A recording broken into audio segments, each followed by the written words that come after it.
네, 안녕하세요. 유니스타즈 그룹 사업 전문 강사 정희진입니다. 네, 여러분 이렇게 생방송으로 남아 만나 뵙게 돼서 정말 다행입니다. 네, 코로나로 인해서 바뀐 수많은 일상들 잘 적응하고 계신가요? 네, 분명 코로나 이전의 삶과 이후의 삶은 많이 달라질 거라고 예상하고 있습니다. 그러나 어떠한 위기가 와도 그 위기 속에서 기회를 찾는 사람들은 있기 마련이죠. 제가 오늘 그 대안이 될 수 있는 좋은 정보를 여러분께 저의 경험을 통해서 공유하려고 합니다. 생방송이라 조금 긴장되기도 하고 떨리기도 하는데요. 잘 해보도록 하겠습니다. 자, 그럼 시작해 보겠습니다.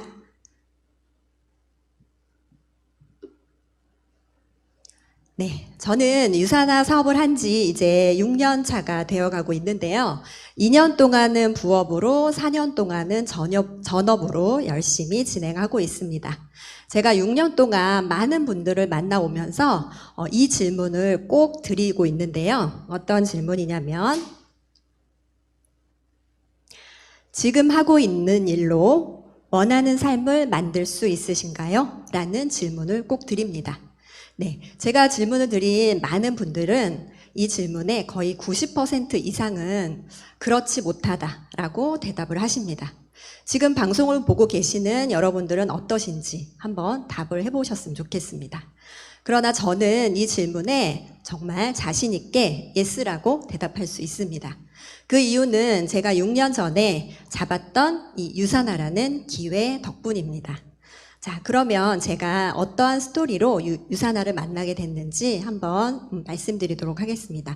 우선 제가 원하는 삶의 목록을 이렇게 쭉 한번 적어봤어요. 네. 저는 건강을 챙기면서 그리고 재정적으로 자유로우면서 더 많은 여유 시간을 가지고 그리고 개인적인 성장을 하며 다른 사람들을 도우면서 좋은 사람들과 함께 안정적인 노후를 보내면서 유산까지 남길 수 있는 이러한 멋진 삶을 원했습니다. 여러분들 그렇지 않으신가요? 네, 거의 제가 만나는 모든 분들이 여기에서 크게 벗어나지 않는 그런 원하는 삶을 꿈꾸고 계셨습니다. 그러나 사실 현실은 그렇게 녹록지 않죠. 네, 저 또한 그랬습니다.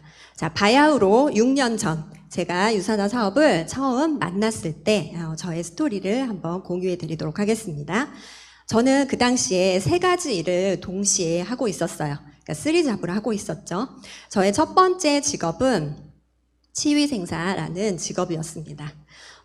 취업도 굉장히 잘 되고요. 그리고 나름 또 전문직이고 환자분들을 대하는 일이라 보람도 있고 정말 좋은 직업이었지만 제가 이 일을 하면서 좀 한계를 느꼈던 부분은 제가 아무리 열심히 일을 해도 누군가의 꿈을 위해 일을 하고 있더라고요. 저의 꿈이 아니라 그런 한계를 느끼고 그러면 좀 다른 대안이 없을까라고 두 번째 같이 병행을 했던 일이 바로 치위생사들을 대상으로 하는 강의를 하는 강사였습니다. 네, 제 어릴 적 꿈이 선생님이었거든요. 그래서 굉장히 만족하면서 이제 강사 일을 했는데 사실 이 일도 어떤 한계가 오냐면 후배들이 박사학위까지 받으면서 치고 올라오는 그런 상황들이 만들어지면서 그 좁은 치과계 안에서 밥그릇 싸움을 정말 경쟁이 치열할 정도로 해야 하는 그런 일이었습니다. 그래서 또 한계를 맞이하게 되죠. 그래서 제가 또 3번째 병행하면서 같이 할 수 있는 일을 찾았는데 그 3번째 일이 바로 자영업이었습니다. 네. 이 사진이 제가 실제로 운영을 했던 그 국대 떡볶이라는 프랜차이즈 분식집. 여기가 이마트 그 계산대 바로 옆에 굉장히 유동인구가 많이 확보가 돼 있고 목 좋은 자리에 이렇게 창업을 하게 되었죠. 그래서 저는 이 3가지 일을 동시에 병행을 하면서 정말 열심히 살았습니다. 2년 동안 3가지 일을 병행했는데요. 아침에 일어나서 아이를 깨워서 준비시켜서 같이 이제 출근을 하고 그리고 저녁에는 또 퇴근을 하면 가게에 나가서 마무리를 하고 또 주말에는 강의를 하고 네, 이렇게 열심히 바쁘게 살았어요. 그런데 이 일을 2년 동안 병행을 하면서 정말 수입은 만족할 만했어요. 괜찮았는데 여기에서 제가 두 가지 한계가 오더라고요. 첫 번째 한계는 이렇게 쉴 틈 없이 바쁘게 지내다 보니까 건강에 적신호가 오기 시작합니다. 네, 제가 이때 얻은 질병이 바로 강직성 척추염이라는 자가 면역 질환을 얻게 되죠.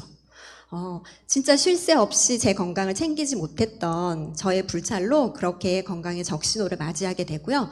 또 두 번째 한계는 저희 아이가 이때 7살이었거든요. 근데 엄마의 손길이 한참 필요한 시기에 제가 이렇게 바쁘게 일을 하다 보니까 저희 아이를 챙길 시간이 없었어요. 그래서 아이가 거의 방치되다시피 하는 엄마가 그 필요한 시간에는 제가 있어주지 못했죠. 그래서 이렇게 두 가지 건강의 한계, 시간의 한계를 느끼면서 병행을 하다가 위기가 오기 시작했습니다. 창업을 한 이후로 한 6개월 정도는 잘 되던 매장이 주변에 이제 조스 떡볶이, 아탈 떡볶이 이런 경쟁 업체들이 생기기 시작하면서 매출은 떨어지게 되고요. 그리고 또 그렇게 직원들이 속을 썩여서 제가 매장에 나가 있는 시간이 점점 길어지게 됩니다. 네. 그런 위기가 찾아오고 건강의 적신호가 찾아왔을 때 제가 카카오 스토리에 이런 글을 남겼더라고요. 이때가 2014년도였는데 몸도 마음도 너무 지쳐서 힘들고 그리고 약을 먹지 않으면 그 통증 때문에 일을 할 수 없는, 걸어 다닐 수조차 없는 그런 시간들이 너무 힘들고 또 이 엄마의 짜증을 그대로 흡수하고 있는 아들, 너무 미안하고 지금 제가 이걸 읽으면서도 굉장히 울컥하는데요. 생방송 도중에 우신 분은 없죠.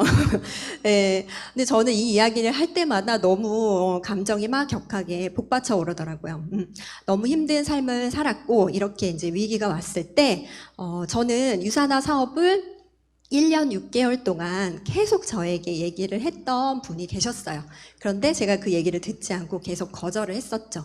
근데 정말 감사하게도 저를 포기하지 않고 1년 6개월 동안 저를 계속 유산화가 기회다라고 얘기해 주셨던 분이 바로 저의 친구이자 스폰서님이신 박진숙 스폰서님이세요. 지금 이제 에메랄드 디렉터가 되셨죠.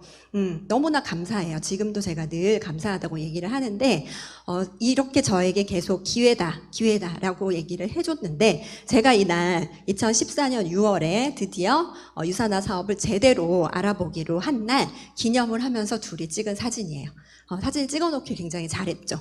네, 그래서 제가 이 날 정확하게 사업을 해보겠다라고 결단을 한 날입니다. 자, 사업을 해보겠다고 결단은 했지만 사실 자신은 없었어요.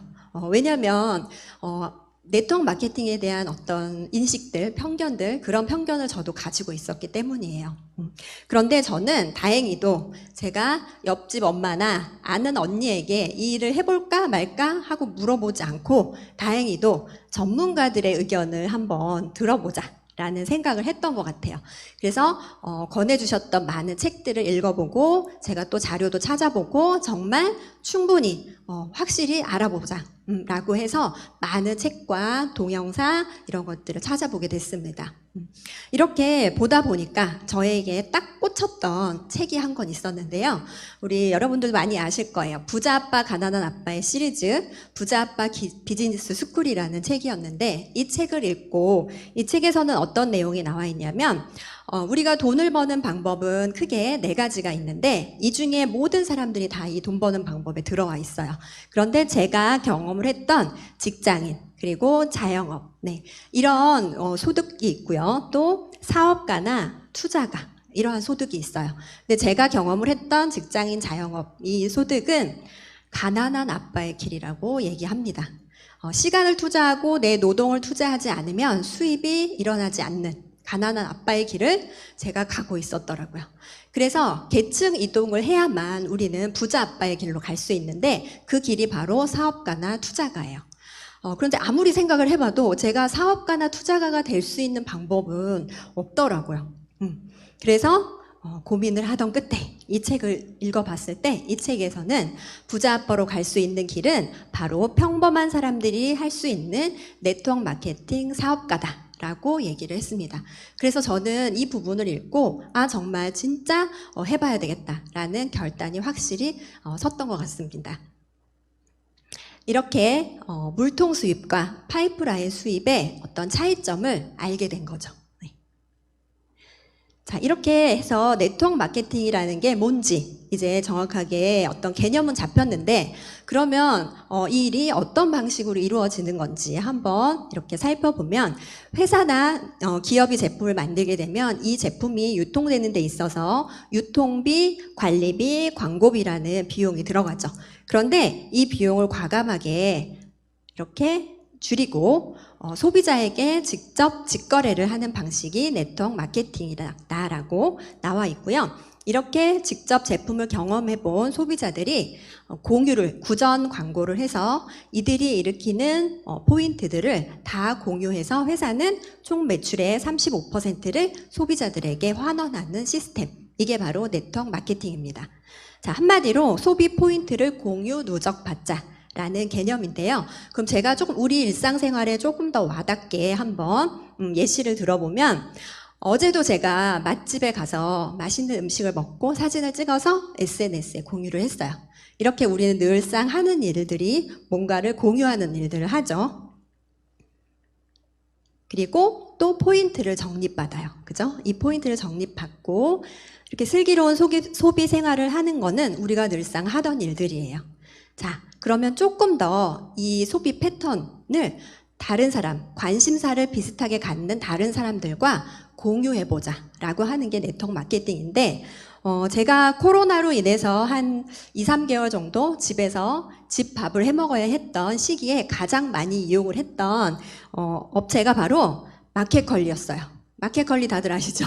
네, 엄마들이 많이 요즘에 장을 볼 때 활용을 하는데, 마켓컬리를 제가 제품을 먹어보고 너무 좋아서 지인들에게 추천을 했어요. 그러면 저도 5,000원, 그 추천한 지인도 5,000원, 이렇게 포인트를 지급을 받더라고요. 그래서 굉장히 좋은 시스템이다 라고 생각을 했는데, 만약 이 마켓컬리에서 그 포인트를 주는 방식은 내가 소개한 누군가하고 저하고 이렇게 공유받는 방식이에요. 근데 만약에 마켓컬리에서 이런 방식으로 포인트를 공유해 준다면 어떨까요? 네, 제가 소개한 지인, 그리고 그 지인이 또 소개한 지인 해서 이 많은 인프라들이 다 구매한 포인트들을 저에게 적립을 해준다면 어떨까요?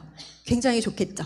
예, 이게 바로 네트워크 마케팅의 어떤 핵심 원리라고 보시면 됩니다. 네, 그래서 작은 소비를 하지만 이 작은 소비들이 모여서 큰 돈이 되는 것이 바로 네트워크 마케팅입니다.